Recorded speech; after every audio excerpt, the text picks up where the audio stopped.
evening, folks. It's Wednesday, October 15th, 2025. You're over the hump, and you are listening to the Empower Hour with me, Don Wyckoff. Now, if you did not know, the purpose of this show is to teach people that it is never too late, and it's certainly never too early to make a great change in your life, to connect with your passions, connect with people, and live this life to its fullest while staying true to who you are.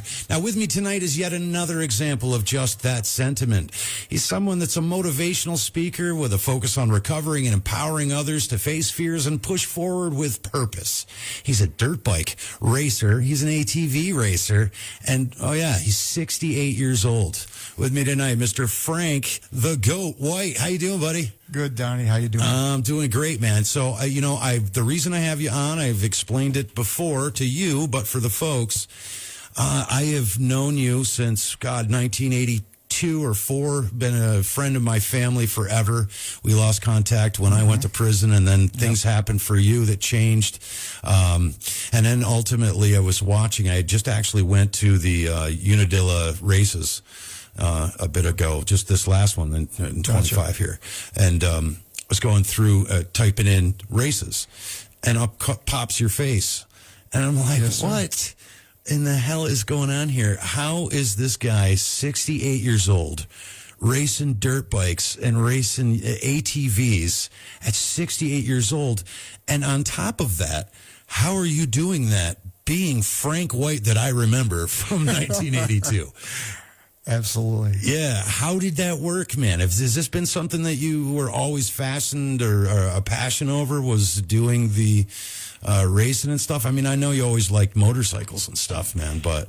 No, it's just come out with my daughter married a double A racer, and I used to go to their events. I used to watch him race, and he got her involved with it, so she became a woman in a woman's class, and that's actually, she goes, Dad, you might just like this. I was 51 years old, and she says, just go and spend like $400 or $500. Go get yourself a cheap machine.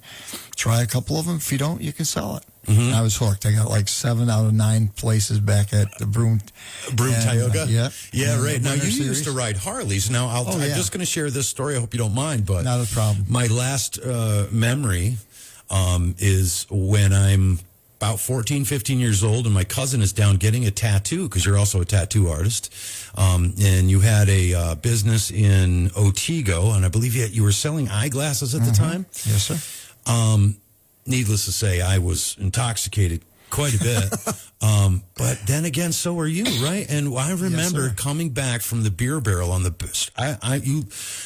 I don't believe you had a sissy bar on the back of it or not, because I seem to remember holding on for dear life as you ripped it down Route 7 from Oneonta to Otsego, and we were both drunk as hell. Oh, yeah. We were just the flamers. Yeah, so absolutely. When I think of that memory of you, it's very difficult for me to see the successes that I'm seeing in your life. You're a motivational speaker. You're helping people focus on recovery.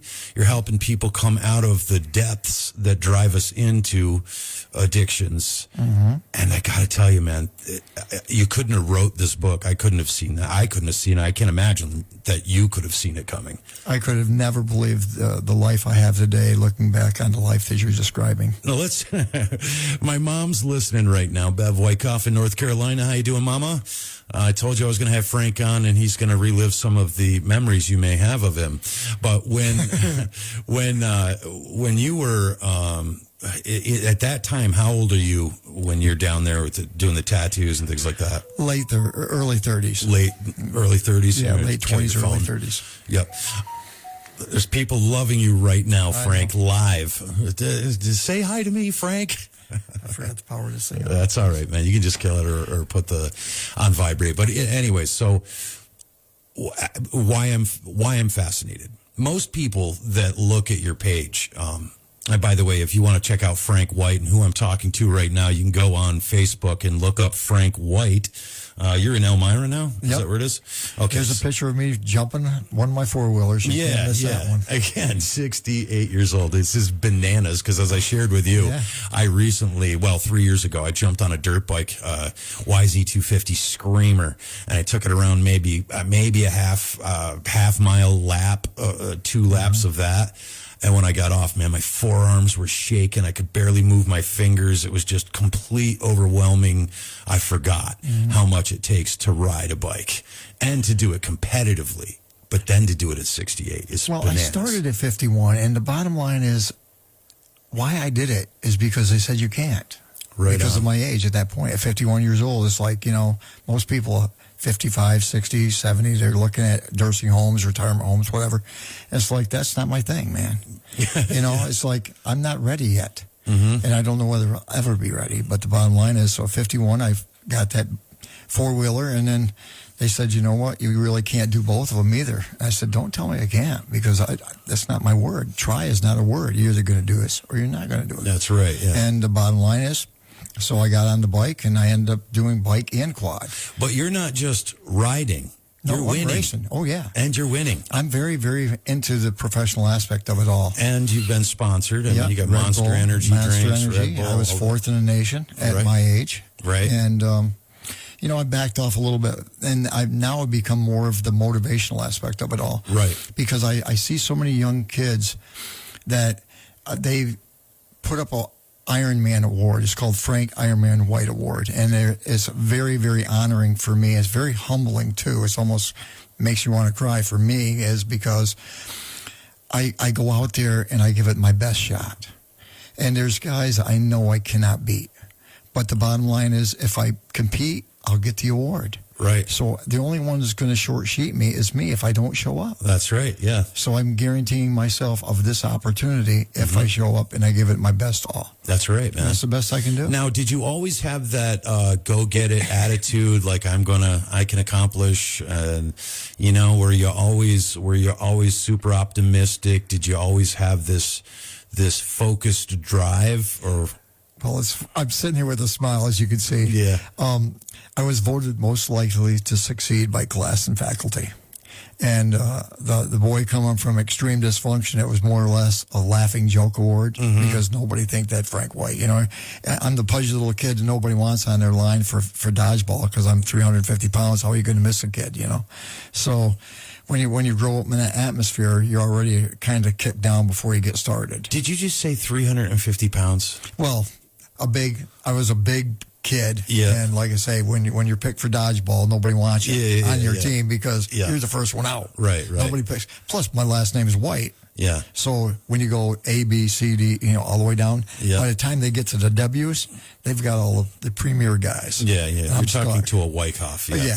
There you go. See, you know exactly where I'm coming from. Yeah, and it seems to me that the easiest way for us to digress into this is to say that, because I know you, and my mom actually filled me on more of the history that I didn't know about you, and how much she always hoped for you, that you would get straight, get clean, and get yourself together. Now, how does this story start? Like, how old are you when you start, Drinking and drugging? Yeah.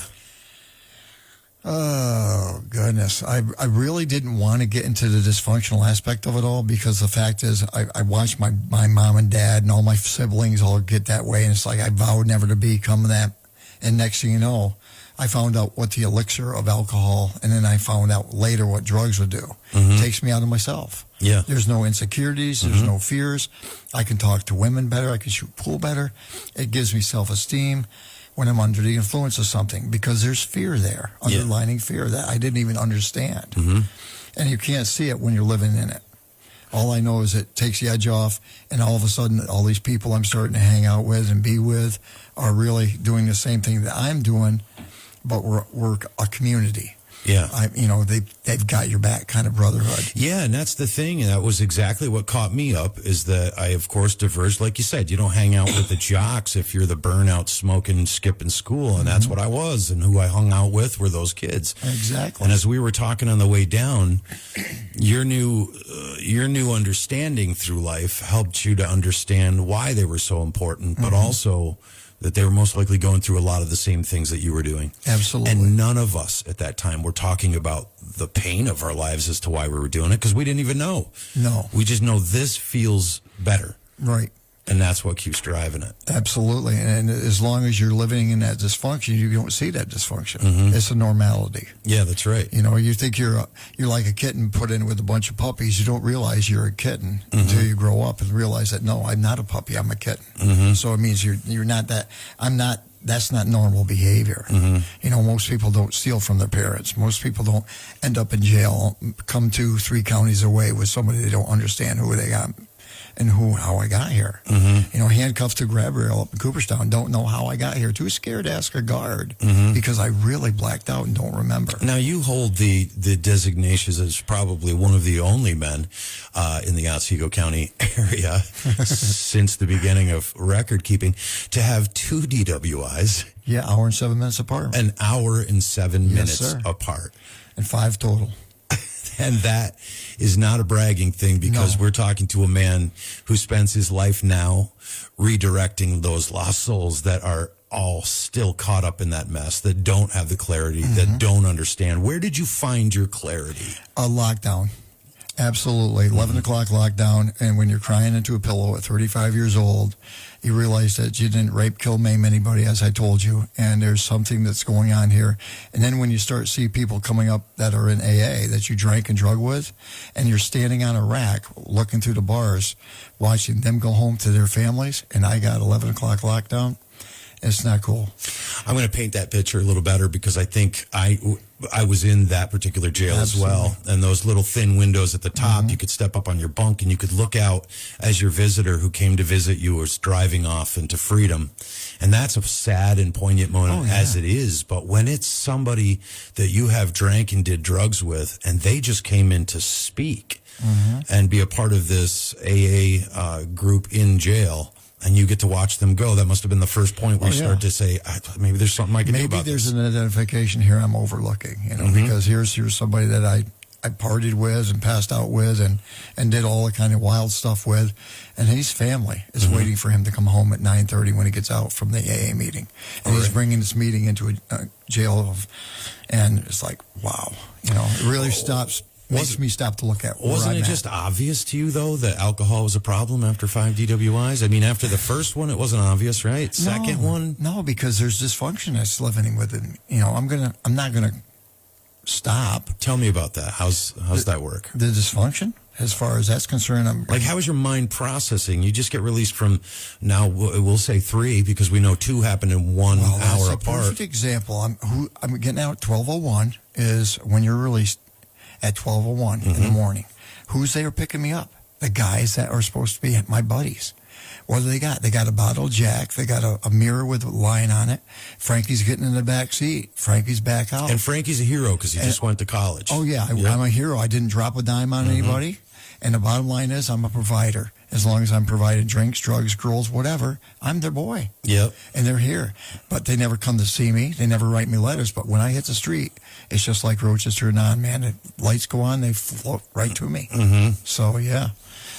So it's after this experience in jail, and this eventually puts you away, right? You've done a couple of bids there. Oh, yeah, absolutely. The weekends aren't cutting it. The fines ain't cutting it. Yeah. My lawyer told me, he says, you're going to kill somebody or yourself. You're a menace to society. We don't have to worry about your license. We got to worry about your butt because you're going upstate. And that's the sad thing because, you know, like knowing you're a gentle giant kind of guy, man. You got a great heart. You take the shirt off your back for anybody, but you wouldn't think that you would not be aware that, hey, I could kill somebody else or I could do anything. It wasn't in the mindset. That's right. And it's difficult to have that because as you were talking earlier, we were talking about how you had to come. You said you had gone, and now this is very typical for folks that go into jails or are required to go into rehab or treatment against their will or incarcerated. Right. And as part of your parole, you have to go to AA and NA. Absolutely. And when you got there, what was that like for you? It's like, just give me my slip, sign my thing, let them see I was here. You guys have your nice little coffee clutch. You do your kumbaya at the end of the meeting, holding hands. I don't want to be a part of that. Just give me my slip so I can prove I was here. And that's usually what I see today. Yeah. With a lot of people that come in from the court systems, rehabs, and they have to provide justification. And until you really are there for the reasons why you should be, like you really want to be there, and learn how to become different and learn what normal really is rather than dysfunctional, you're not going to get any further. I think more people would be inclined, those that are suffering, those that are going through it right now, they'd be more inclined to actually take that first step, to actually walk through that first door voluntarily if the process was demystified. Yes. And I think that's one of the issues, I've always had with the anonymous type groups is that the anonymity, I understand the anonymity, but at the same time, dispel what's happening. Let us know what is happening. Is this a cult? Are you shaming people to death? Do you guys chain people down in chairs and beat them? Nobody knows what that is until they step into that environment. When you did, you said you got about 7 out of 8 cylinders repaired, but there was still some issues you had to deal with. After my incarceration, I went and I ended up going to a rehab because I still wasn't fully, I was sober, but I wasn't clean and sober. I couldn't identify the parallel between drugs and the alcohol.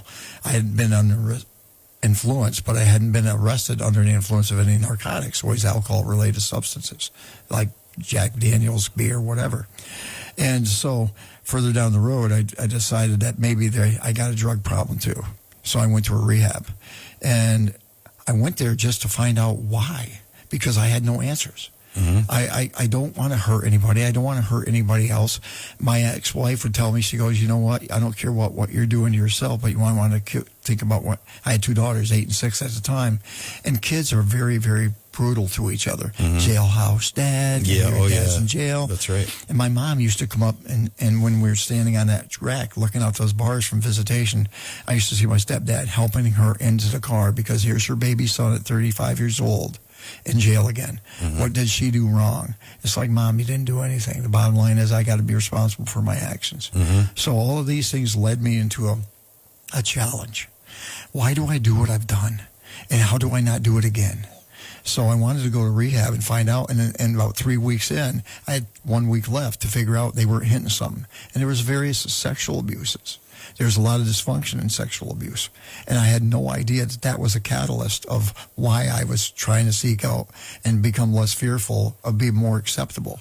And why I didn't realize what love was because it was distorted. Right. That was well said. And I think that's one of the things that when you think of an experience like that, surely, obviously, this is not of your doing, but you still carry the shame of it nonetheless. And like this dark secret that if I dare let anybody know about this, they'll think this and this and this and this and this of me. So there's no way. So let's just do another line, drink another Jack. And it's funny because a lot of times you'll hear in the rooms stuff like this, or there's just certain circumstances that people have done that most people be like, oh my God, really? You did that? And we'll laugh about it because, I identify with it. Yeah, it's totally normal. Yeah, no problem. I did that too. Nope, you're not the only one. So. Yeah, and that's the interesting thing. So when you submit to this and you finally discover that, okay, I've got some demons I haven't talked about, you do go out and you talk about it in this group of strangers. Absolutely. The counselor, I shared some of that stuff with her, and she goes, you got to talk about that in group tonight. And I'm like, absolutely not. Are you crazy? You're lucky you heard it. She goes, you don't have any idea how many people you could help with that. I'm like, I don't care about that. I just wanted to let you know because I'm carrying the burden apparently, so I understood it. So we go to group and we got like 16 people. I remember it just like it was yesterday, even though it was 32 years ago. And we went around. And then she goes, I think Frank's got something to tell the group. I'm like, absolutely not. No, yes, you do, Frank. And I kind of thought for a second, it's like, okay. And I talked about what had happened. And she goes, has anybody else experienced what Frank has? And all of a sudden, 3 guys raised their hands ever so slowly. And I realized at that point, at that moment, I was helping somebody without even thinking about it. It's That's like right. They took a lot of the pain, the pressure, and the substance away from who I was. Because we hear that all Identification, the time. not comparing. We hear the you're not alone thing all the time. Absolutely. But it never sinks in until you're willing to really be in it. I mean, you have to be in a location or a group setting that you actually trust you're all there for the same purpose. I mean, think about it. Life is a risk. Every day you take a risk of being alive.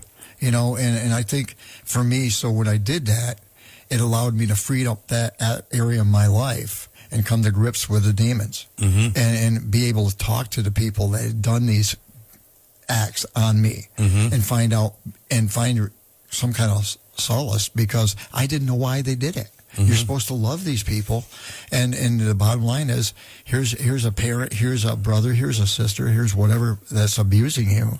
And you're internalizing this as you deserve absolutely. it. It's your fault. You brought it on. All those kind of things. Because you're the victim. And I want to paint a picture for you, folks. We're not talking about a delicate-looking man. We're talking about a badass who's tattooed. Well, you are, man. You've always been a badass. Don't see him on Facebook. Well, listen, man. What I remember of you growing up is dude with a Harley tattoo shop and badass drinker everybody knew in Oneonta. Not what you think of with a backstory like that. No. You know what I mean? And knowing that, I can't imagine how hard that must have been to have that conversation. But then I cannot imagine I can't imagine it for you. So I can only imagine when you finally said something and you had acceptance that was life changing. Well, the funny thing you mentioned about that is because I went to my parole officer, and he told me, he goes, you know what? 6 months from now, I had a guy just like you, and now he was just identical, and now he's the most mellow, respectable guy you ever want to meet. And I thought, you know what you can do with your respectable, mellow stuff, mister. So, and now here I am. You know, the Mr. Mellow, chilling out. You're the grandfather everybody loves kind of thing. Yeah. I'm Papa, you know, so it's cool. I mean, and it is, man, because, like, look, life's a journey, as you said. It's full of uncertainties. It's the unraveling of our earlier existence in the right way, in the right direction, of people trying to help and support you. But it's very difficult to get to that. And I wonder, what conversation did you have to have? I know that your bottom was when you were finally in jail, but what conversation did you have to truly take this seriously, knowing you knew what was right and wrong, right? You knew that you could endanger people. You're sober for 6 months because you're in jail, right? But as soon as you get back out on the street... I didn't, you know, who picked me up was the girlfriend. And I changed my whole people, places, and things. I talk about that all the time. The dynamics. And it was also strongly suggested after rehab that I further develop recovery. So I had 3 places I could go. I could go to Binghamton, I could stay in Oneonta, or go to Elmira. I chose Elmira because it's the furthest way. Because I knew I can't get sober around these guys. That's right. I had to leave and people think, oh, I can't leave my family for 28 days or whatever. Think of that small time that you're leaving them to have a lifetime to spend with them. And think about how much you're going to learn about yourself. Oh, absolutely. Which is really not something you can think about, because honestly, you don't know. If you're listening right now, you've got an addiction, you know you've been wrestling with it, you've been white-knuckling and trying to control it, but you maybe just don't have the wherewithal to admit it and say, okay, it's time. Or maybe you don't know what that looks like. What does that look like? How hard is that to just, like, is it simple? Could anybody do it? Could anybody just call? Where would they call? What would they do? Where would they go when they finally get to, okay, I've accepted I need some help, and I'm going to trust that folks like you who are sharing stories like this to realize that everybody's got demons. Absolutely. Everybody's got demons. You are not alone. You think you're a one-of-a-kind, one-off experience, and to some effect we are, but we all go through things that we're ashamed of, that we're hiding from, that we can't wrestle with. I don't want to admit that I'm afraid I wasn't loved by my parents because it makes me look weak. No matter what that is, those are the things that drive us into the addiction. But see, if you don't love yourself, how could you love anybody else? If you don't trust yourself, you can't trust anybody else. That's true. I'm wondering, how do we get to the point? It takes time. Yeah. So you can't give a 12th grade test to a first grader to expect any kind of great results. Absolutely. And that's a good point for anybody listening and thinking about this. But I guess what I'm trying to say is there's a blind faith that you have to have.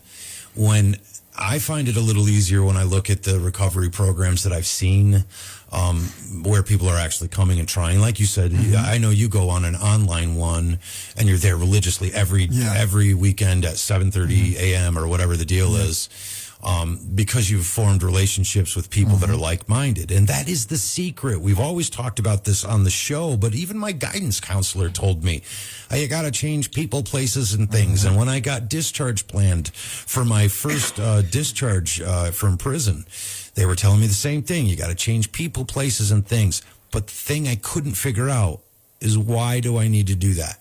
And how am I going to rebuild all that I thought I was in this new form, this new identity that I have no familiarity with, I have no comfort with? It's a risk. And just think, if you change schools, you change a school and you don't know where the gym is, the nurse's office, the bathrooms, anything. You become acclimated within a week or two. You know exactly where all these places are. But you walked in full of fear, I don't know where, and they didn't know anybody. And within a month, you've got some friends. Now, let's dispel one rumor.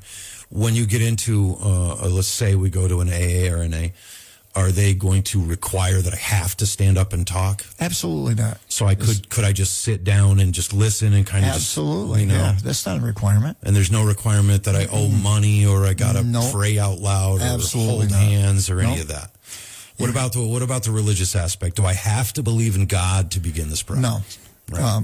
God for me was good early direction. And group of drunks, group of druggies is a whole acronyms for God that I utilize. Governor of divinity for me, yeah. I don't know what it is. Dry. Or, die, rather. Gift to desperation was a huge one for me, because I was desperate enough to change and challenge. And you know what? We talk about God a lot. And the thing about it is, a lot of people had no problem praying to God when their butt's on fire. You ain't kidding, man. You know, when you're in that desperate situation where all of a sudden you're incarcerated, or you don't know how you got here, whatever I've done, and the phone's ringing, and it's like, oh my God, oh my God, oh my God. You have no problem saying please, or you're praying to porcelain God, please don't let this person die. Never do this again. Yep. We have no problem doing that, but all of a sudden we forget to turn and say, maybe there's a little help here. It kind of lines up with a lot of stuff that I've been talking. I briefly brushed on the fact that I was talking about the new science of, near death, and, all those new studies, consciousness being separate from the brain. And I just find it, I'm finding a commonality that we all believe in something bigger than us. See, that's the whole thing. And then the third step, God as we understand Him.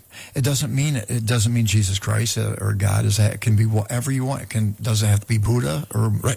For me, it's just consciousness, I energy. had people say the door handle, like mine was lockdown. That put me in there because I had no control. Yeah. Once I had no control, I have to give it up to something. I'm not in control anymore. And what a freedom that really is, to realize you don't have to be all that to everyone. How long after you were in? Well, as you just said, you just got done saying, you had 7 cylinders rebuilt. You had one you couldn't figure out, and it was because of this secret that you thought you somehow should be ashamed of, that you finally talked. How long was it before you realized that you had support from others? That night.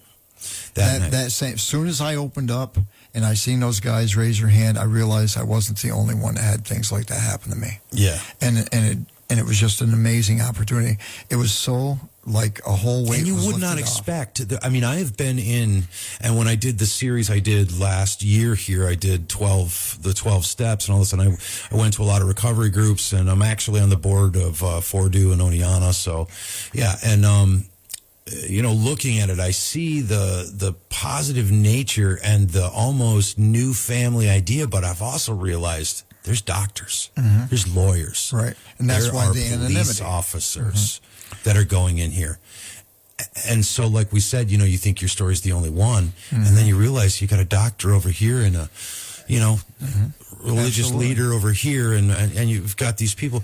It must be kind of a safe space if this is the way this works. From Yale to jail, right? Yes, sir. Yeah, it doesn't matter. Nobody's spared. Folks, if you're just joining us, you are listening to the Empower Hour with me, Don Wyckoff, on WIOX Community Radio, 91.3 FM, MTC Cable Channel 20, and everywhere at WIOXradio.org. I hope you guys will continue to follow me on Spotify and all of the other podcasty places. Yesterday, we broke into the 17th country, Bangladesh.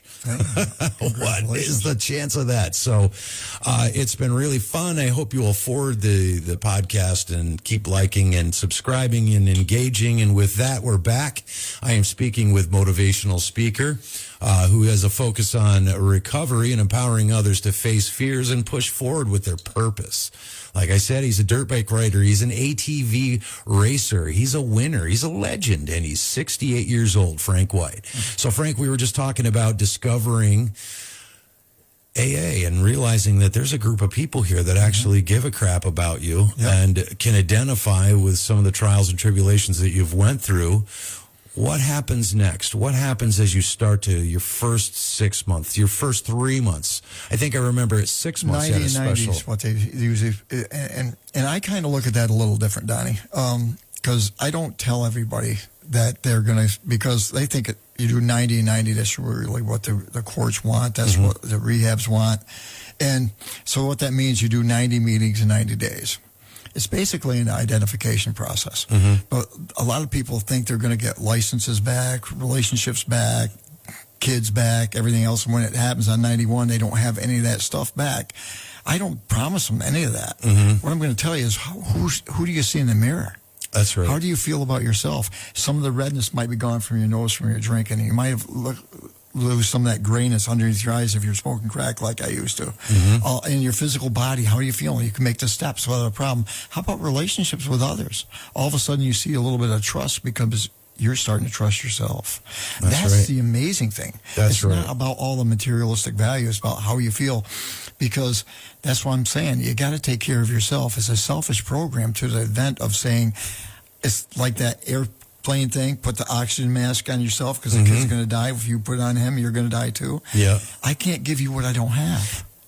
You know, you just said something awesome, and that was something I say all the time. I do the things I do to help others and help people, not because I want to be a hero. It's selfish. It makes me feel good. It keeps me focused on the purpose that I believe I have in this planet, which is sharing stories like yours to encourage other people to realize it's never too late, man. Absolutely. You can change this whole story and rewrite it. We were talking earlier, some of the things that you've been able to accomplish, from the respect and admiration of your own children, your family, the people around you. You've inspired sobriety and friends you used to party with. You've been sponsored by Monster Energy drinks and all these things for your accomplishments in racing. You didn't just race, you won. But could you see any of that happening? Absolutely not. Is that something that even if somebody told you, you would have told them, oh, come on. I would have looked at them and said, you got the wrong guy. And that's the problem that I think most people are facing, Frank. They see, they hear these stories, they hear the people that, hey, man, he sounds like me. He does this, but he doesn't have my life. He doesn't understand my situation. And what you're saying is, I don't have to understand all of your situations. Just know that I know pain and I know self-deprecation. I know hating myself. I know hiding from what I know about me so others will see something different. And that's the core of what most of these people are talking about when they're sitting in there and going through these weekly journeys. See, I think you hit on something really pertinent, too, because growing up, I was a cutter. And I'd hurt myself deliberately just so I could get the attention, because I didn't have a lot of that love. I didn't understand what love was. A very dysfunctional upbringing, as I've mentioned before, but it was put into different ways of abuse that I didn't even understand. I accepted because that's the way it was at our family. You know, and somehow pain was expression overall for everything you'd experienced. And now I see I don't have to live that way. Right. But it's a learned and an acquired taste. It's a behavior plan that has to be readjusted. I have to take the moral fiber. It's like our fearless and moral inventory we talked about. When you have no morals, how do you understand what morals are? Right. You know, so now you want me to take and change my life completely when I don't even understand what my life is like now. Right, yeah, exactly. I don't want to be this person, but I don't know how to change this person. Yeah. But I'm willing to try and make an honest effort within myself if you're willing to help me with that. So the greatest part of what you've talked about, I was going to ask it in a different question, but it came out in your story about that last the eighth cylinder, if we'll call it that you just couldn't figure out. And I was going to ask about, like, how long does it take? Because for me, knowing that I'm helping someone else empowers me to, and validates me and makes me want to do it more. Because it feels so good to help people. It really does. Yes. Changes your whole vibrational level. But I was going to say, how long does it take after you're sober before you start to inspire others? But you had already answered that. 3 seconds after you get done admitting what you're saying, the counselor says, who else has been this way or had this experience? The wild thing is when you go into a room, I got 33 years clean and sober. Okay, you come in with 3 days per se. The guy sitting next to me has got 3 months. The guy sitting next to him's got 97 days. They're going to look at me and go, 32 years? Absolutely not. How? There's no way. But they're going to look at you with a shorter period of time and go, that's a possibility. Right. Yeah, so you can't discredit any time you have. That's right. Yeah. The guy with 1 day coming in and looking at the guy with 3 days says, maybe I can get 3 days. Yeah. So there's hope for the hopeless, and there's help for the helpless. Yeah, and this isn't some fanciful thing, folks. Absolutely this is not. just a matter of realizing you have built a construct of what you believe your life is or says about you, and you've compared it to the Joneses, finding yourself woefully impaired when it comes to leveling up with the Joneses, and we kind of think that we are alone. We are not alone. Absolutely every listener that has heard this story tonight, I guarantee, resonates and understands that we all have hurt, pain. We're all trying to hide it. We don't want people to know it.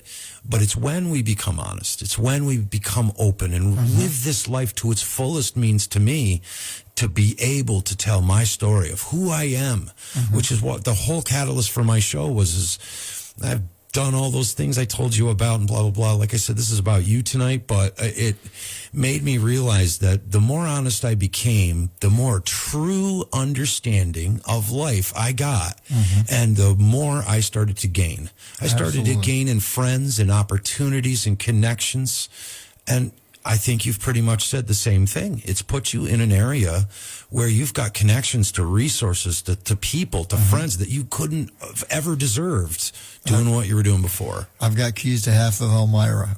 Isn't that crazy? It's very crazy. Yeah, that's so nuts, man. So I mean, so the vehicles are all legal. Yeah. I have a license now. Yeah. Now, I want to jump back to a story. You were telling me, and this is, I think, important that we cover this because you were talking about when you received your 6-month chip. Yes. You want to tell that story? Yeah. So anyway, I'd been sober for 6 months. There was a 2:00 AA meeting in Fox Hospital in Oneonta. And I went to get my medallion, and a lot of people knew me, and they were like cheering me on because they knew I could never do this before, and I had 6 months. And little did they know why I was crying. They figured it was about the emotion of getting 6 months sober. It wasn't, because I was still doing cocaine.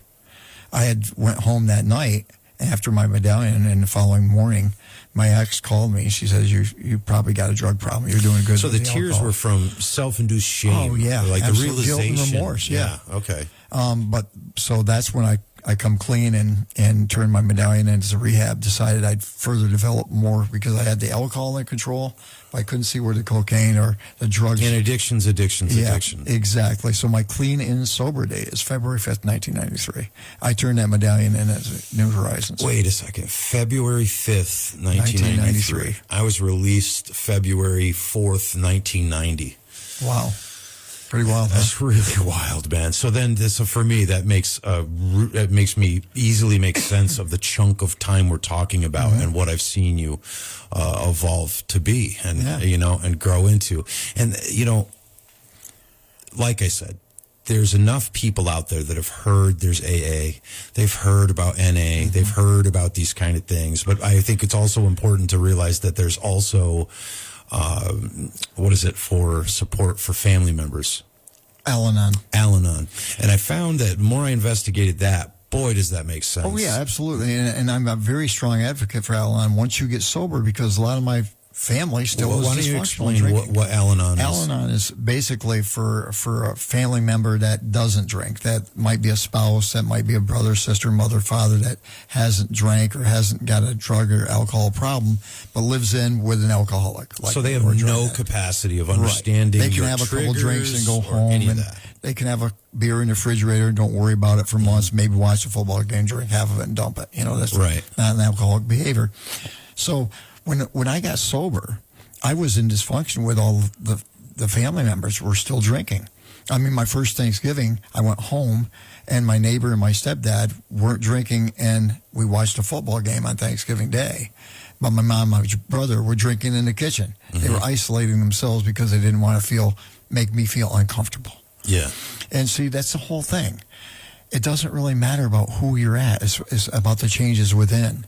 And see, change is awful difficult for drunks and addicts.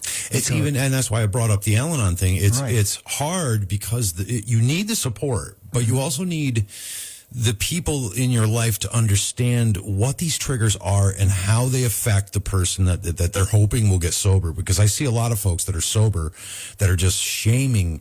I see it all the time with the homeless, like people shaming these homeless. Man, you have no idea where they've been. You have no idea. I'm talking to somebody who we see on Facebook is doing great race and doing all this kind of stuff, but nobody knew the story, the background behind you. So imagine what these people sleep under. Do you think they choose that they want to be feeling the way they feel? They're just like you. They were trapped and had no understanding of why this world is out to get me. Well, I've got a little story about that. And there's this gentleman on a plane, and he's got two little kids that are running up and down the aisles, and they're driving the passengers. And to make a long story short, stewardess goes back, you get the kids calm down. He puts them in the seat, and all of a sudden, 5 minutes later, they're back up and down, running around.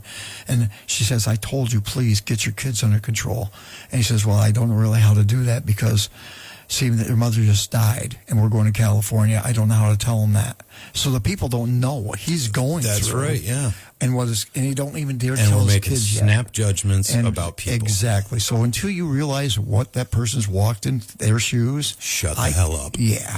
Because we don't know the path of others. That's right. And that's where we have to draw the line. I got to tell you, some of the most remarkable people that I've had the honor to meet, to interview, to look at them, and the reason I had asked them to come on, when I finally get into their story like this, I'm absolutely shocked that you could even come back from what you've told me personally in more detail to get to where you're at, man. And that's the thing. That's what I think stops people from just saying, all right, F it, man. I'm gonna try. I'm gonna go to one meeting. So, folks, if you don't know, as I said, I am on the board of Friends of Recovery for Delaware and Otsego County, Fordu. If you don't know who they are, go ahead and just do a Google search. Check them out. They will give you a great list of where there's available meetings, both NA, AA, as well as Al-Anon. These are the folks that are one call that you could call and say, I am ready to go to recovery, and they will tirelessly try to work to find you a place and put you into a 28-day rehab or something like that, whatever, navigate the insurance, all the questions you have. Oh, where am I going to go? What about my job? What about me? Forget it. They help organize that. When you're ready to go, that is what you do. You make that call. You can also do that by Googling just in your local area. To demystify it even further, just show up to one of the meetings. They're not going to ask you for ID. They're not going to tell you, all right, stand up and tell us why you're here. You can be that silent person just listening. Because as you said, when you shared your story, 3 dudes raised their hands. And do you know how many times somebody at a meeting will give me a phone number of their brother or their cousin or a guy they know, and I'll call them, and I'll talk. Before you know it, we're talking for an hour and a half about their situation, my situation, the comparisons, and why don't you come to the meeting? Next thing you know, they're at a meeting. Yeah. And they pick up a white chip, and then they pick up a blue chip, and they start their road to recovery. But see, the whole challenge of it is very difficult because we don't like change. Most humans don't like change. We like to sit in the crap because it's warm, friendly, and familiar. Right. We don't want to wipe our butt and move on because it's a risk. I don't know. I'm fearful. I'm scared. Well, unless you take the initiative. Yeah, and you've also, the other side of that is that you've lived your whole life up until this point with this mindset, this understanding, this... time for a change. Yeah, it's, and again, it's really, it gets down to it. I need more people just like you to come on this show and tell this story, because I've told it over and over. You guys know, you've listened to the show. If you're not following on Spotify, there's 150 episodes on there of me bringing people to the same awareness. We are all the same, folks. We all want the same things. We're all ashamed of the same things. We're all afraid. We all have fears. We all have that thing that we want to be liked by everybody. We get it. Now you need to get that there is help and that you're not alone. You're not thinking exclusively to you. Everybody thinks this way. This is so common. And when you realize that, after seeing so many people go through recovery, I just know that people just believe that there's no, his story's great, but you don't know mine and you don't know what's stopping me. And then there's another side of it. And this is what we'll talk about on the way home. But for a while, I got to the point where I started to realize there are other folks who sometimes kind of you have to value yourself. Yeah, you do. There are other folks, though, that find life easier by being a victim. Mm-hmm. It's almost a built-in excuse that, well, I could do that, but you don't understand my life, and I have this trauma, and I have this trauma, so I do drugs to cover this, and that's why I do it, and that's it. Forget it. Move on. I've seen that little hand up kind of thing, like we don't know, but... Well, it's a harsh statement. There will be people that will die so we can live. That's right. And we can learn from their experiences. And only if you're watching, though. Only if you're paying attention. And if you have seen enough life, God, 30 years is enough to watch the way the world goes, man. I just hope that people that listen to this just take a moment to trust that I do not do this show for this many episodes, giving this stuff away and my time. I don't get paid to do this. I do this because I love this. I know my purpose. My purpose is to help people understand your passions have always been guiding you. That's what you are on this earth to do, is whatever it is you're passionate about. But we've been misled. We've been told you cannot focus on your passions. And because of that, it puts in this disruption to what your spirit is. And pretty soon, drugs and alcohol, that we're not even talking about just the experiences, just the fact that you're not allowed to dream. Mm-hmm. You're not allowed to be connected to your passions. And I'm here to tell you that I have connected my passions to every job I have ever had, and they have nothing to do with the job. Mm-hmm. So you with your passion of racing, it's just, the competitive nature is still there. You don't need the alcohol and drugs to get that rush. Nope. And now it's a bigger rush because of it. Mm-hmm. Well, and the other thing, going back to one of the things I want to revert back to, is the fact that what normality is. And a lot of people don't see in the rooms what we go through. Like, I had to go through unsupervised visitation before I could have my kids. You mean supervised visitation for your kids, yeah. Right. Now it's unsupervised. I can get my grandkids taken for ice cream. Right. But I've earned that. But when we were in the rooms, we have to have supervised visitation.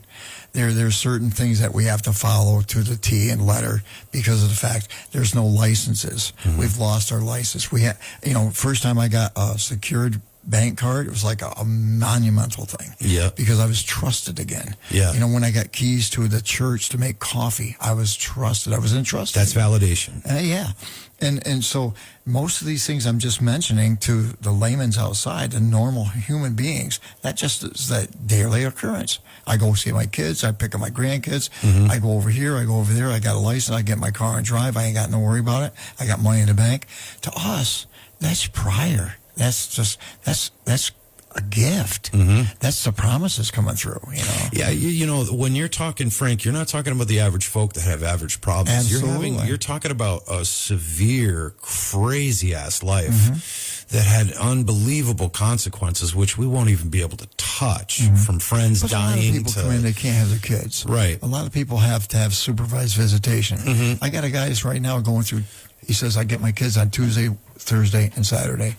And he's like kind of a little bit pissy about it, to say the least. Mm-hmm. And I told him, I said, how many people don't get their kids at all? Yeah, right. Look at it from that perspective. Yeah. Well, that's what I was going to say. When you started saying about the chip, it seems like, it's not an award, but it is something that you carry in your pocket every day. Do you know how many times people will reach in their pocket to get money to buy a 40 or something like that, or a liter, and they'll pull a chip out and they'll go, oh, damn.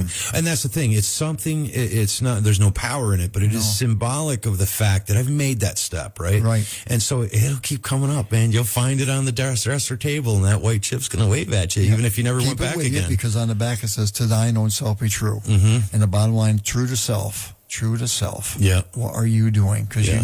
you have an understanding of what's going on. Do you know memento mori? Yes. Okay, so I got to show you this. Since the day my father died, I've carried this coin because there was things that in my life I had to come to acceptance and I had to forgive. I had to. I'm sorry, I wanted to show this to you because there you go. Thank you. I've held that since my father passed away. When he died, he was holding onto that coin. And so his energy went through that coin, and it is the memento mori coin to remind us that every day could be your last day. Absolutely. And that there's purpose. In my father's last moves, the last things he did, I don't want to choke up, but we had a tough time, right? Growing up, we got through a lot of that, and as I got older and having the insights and the sobriety and just doing the things differently and all that kind of stuff, I started to realize, and I studied psychology, I understand all these things, but I thought I had compartmentalized and figured it all out and I was okay with everything. And then my dad waved me over. He couldn't talk anymore. About a year before this, we had a really big blowout over Trump. And I'm not going to say which way I was either way or not, but I just can't stand politics as it is. But my father, he kind of shamed me for not agreeing with what he agreed with. And I couldn't put myself in the place of a man who's been through all that he's been through, to be in his almost 80 years old, watching news all day, designed, by the way, to control and make us crazy. I couldn't see that that's what was going on with him. And so we talked again. We got to talk again. But when that day came, my father, he waved me over, and I thought he wanted to say something. And he just hugged me. And my father doesn't hug. He wasn't a hugger. It was very alien to him. He's a hardcore military, kind of dude. And when he hugged me, dude, I just knew in that moment my dad had the lesson for himself, and that there was a graduation of his soul, in a sense, that he saw what it all happened and how it affected us or me. But in that hug, dude, everything changed. Absolutely everything changed. And I gave him that coin and I asked him to hold it, because we talked about afterlife and all this kind of stuff and how important this was to me. So he did. He held it until he passed, and I was able to get the coin back. So that's with me every day. So the meaning of that chip is why I brought this up.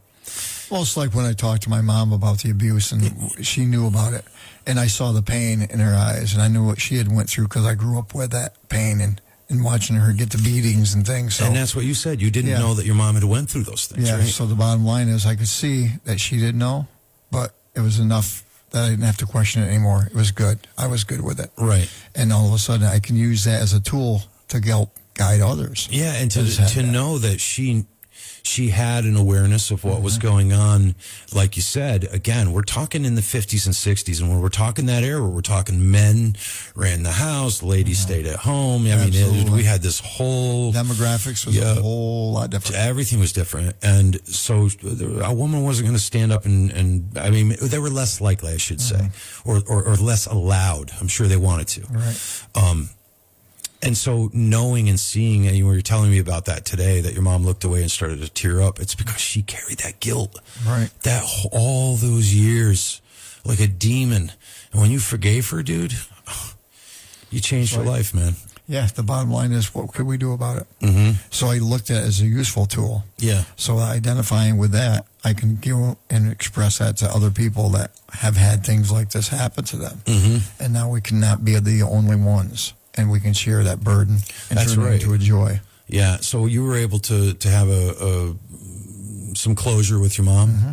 Absolutely. Yeah. And then, again, these are things that you cannot imagine when you were hiding everything about yourself and drugs and alcohol and living the lie that you were. You could never imagine that you would absolutely have a day that would be peace, acceptance, and love and understanding that would ultimately come because you stepped in that program. Well, one of the exercises in rehab is what you would sit back in your chair, put your head back, close your eyes, see how long you could stay there. 6 seconds was my longest trial.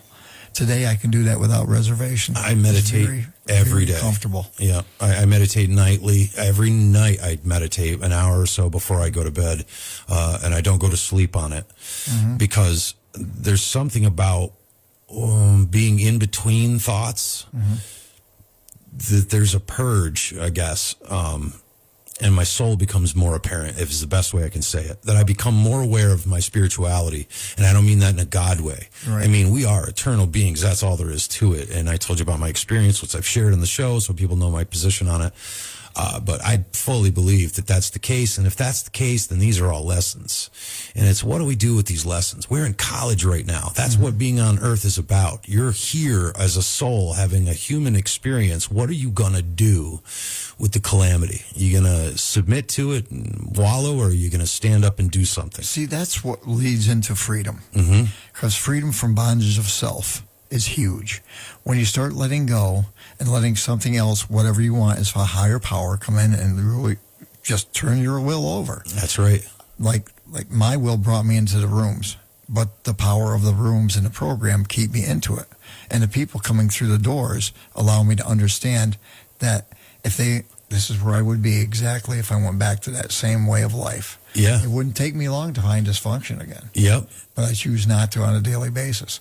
And it's just, if I didn't have the consequences of drinking and drugging, I probably wouldn't be right here in your radio station right now. That's right. And that's what I mean. I mean, we kind of forward project and we look at the trajectory of our current situation, and then we project out what we think is most likely to be our lot.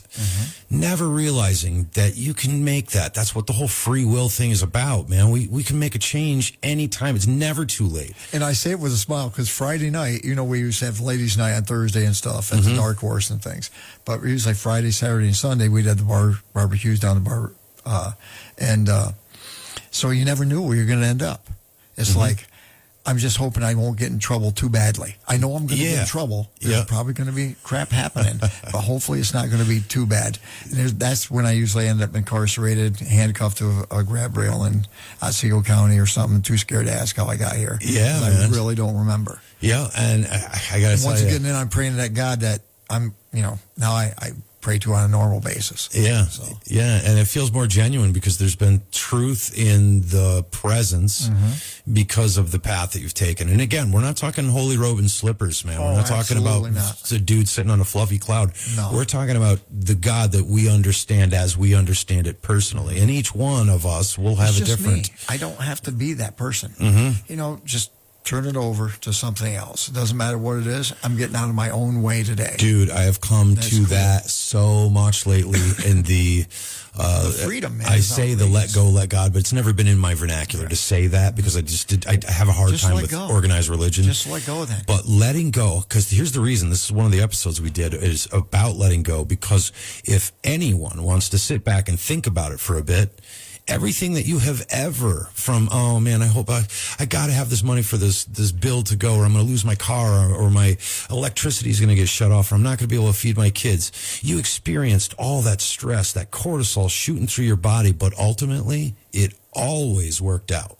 It always worked out. And if it didn't work out exactly like you wanted it to, it most often worked out to a better circumstance. And that's the craziest crap that you got to try to remind yourself, How about the things that you prayed for, then you didn't get, and all of a sudden you realize you didn't need them in the first place? Right, exactly. Or you get them and you have no appreciation for them whatsoever. It's like, oh man. I got to tell you, it's something. It's crazy. There's infamy in the evil that men do that lasts long after we're gone. But there's just as much in the good that we do that will be left for legacy. And Frank White, I want to thank you for coming on to the show.